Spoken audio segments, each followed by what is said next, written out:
So we are going to define what is the energy level.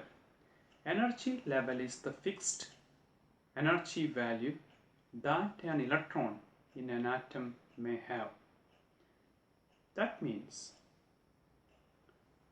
around the nucleus of an atom there are certain fixed paths for electrons. That means electrons are surrounding the nucleus in a certain path, and that paths have fixed energy values. Generally, the energy paths or these energy levels are denoted by numbers 1, 2, 3, 4, etc. Or sometimes we used letters like K, L, M, N, O, etc. So small letter n is equal to K, or 1 means it is the very nearest energy level to the nucleus. If the value of n increases, the distance from the nucleus to that particular energy level also increases.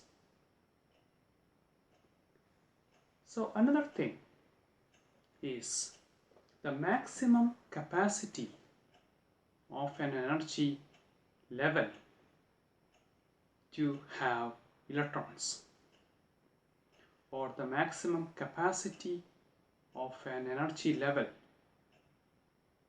to hold the electrons. So there is an equation. The electron capacity is equal to 2n square. So here small letter n is equal to the value of energy levels.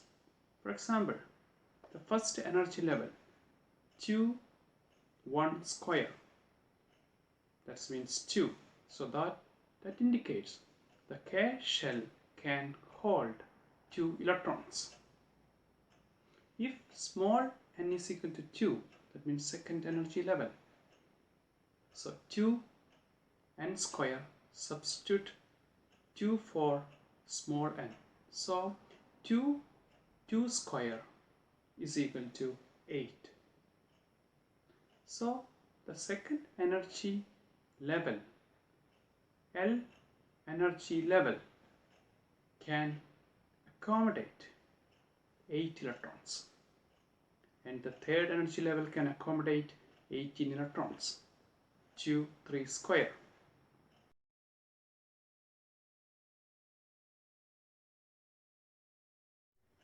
So now we are going to discuss what is meant by dual nature of an electron. As we all know, electron has definitely particle nature.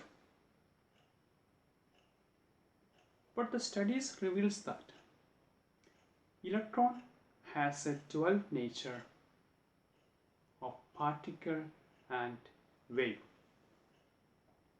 So that means when an electron moves from one place to another, it does not travel along a fixed path, but it travels like waves. So this concept was introduced by Heisenberg. According to Heisenberg principle, it is impossible to determine the velocity and the position of an electron at same time. That means we can determine the velocity at a particular time and the position of that electron at different time, and we can't determine both velocity and position of an electron together.